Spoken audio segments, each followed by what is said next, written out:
নির্বাচনের আগে কি চাপে পড়লেন বাইডেন? মার্কিন প্রেসিডেন্ট নির্বাচনের আগে মামলা আর আইনি ঝামেলা তাড়িয়ে বেড়াচ্ছে প্রধান দুই প্রার্থীকেই। ফৌজদারি মামলায় ডোনাল্ড ট্রাম্প দোষী সাব্যস্ত হওয়ার পর এবার বিচারের মুখোমুখি জো বাইডেনের ছেলে হান্টার বাইডেন। দোষী সাব্যস্ত হওয়ার নভেম্বরে নির্বাচনে এর প্রভাব কেমন হবে তা নিয়ে চলছে বিশ্লেষণ। আর কয়েক মাস পরেই যুক্তরাষ্ট্রের প্রেসিডেন্সিয়াল নির্বাচন, এরই মধ্যে শুরু হয়েছে নানা নাটকীয়তা। গেল মাসে ফৌজদারি মামলার অপরাধে প্রথম কোনো সাবেক প্রেসিডেন্ট হিসেবে দোষী সাব্যস্ত হন।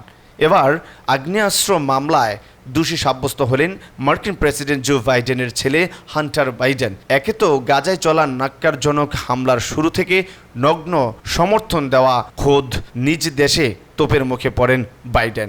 এখন আবার নতুন করে ছেলের এই মামলা বেশ তাড়িয়ে বেড়াচ্ছে তাকে। প্রশ্ন উঠেছে, নভেম্বরের নির্বাচনে কতটুকু প্রভাব ফেলবে বাইডেনের ছেলের এই কৃত্যে। এ বিষয়ে এক প্রতিবেদন প্রকাশ করেছে ব্রিটিশ গণমাধ্যম বিবিসি। এতে বলা হয়, নির্বাচনে ভোটারদের প্রার্থী বাছাই তেমন প্রভাব ফেলবে না হান্টার বাইডেনের ইস্যুটি। যদিও আগ্নেয়াস্ত্র কেনাবেচার সময় মাদকাসক্তি নিয়ে মিথ্যা তথ্য দেওয়া দোষী সাব্যস্ত হওয়ায় বাবা হিসেবে বেশ ধকল কাটাতে হচ্ছে ডেমোক্রেট দলীয় প্রার্থীর।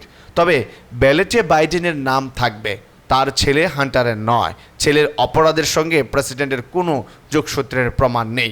এমনকি জনগণের ওপর চালানো জরিপে দেখা গেছে হান্টার বাইডেনের এই মামলা নিয়ে তাদের তেমন কোনো আগ্রহ বা উদ্বেগ নেই। তবে বিরোধী পক্ষ এই ইস্যুকে কাজে লাগিয়ে বাইডেনকে ঘায়েল করার চেষ্টা করবে বলে মনে করছেন অনেকে। এদিকে বিচারের শুরুতেই বাইডেন জানান উভয় সংকটে রয়েছে তিনি, কারণ তিনি যেমন যুক্তরাষ্ট্রের প্রেসিডেন্ট ঠিক তেমনি একজন বাবাও। যদিও আদালতের রায় মেনে নেওয়ার কথাই জানান তিনি।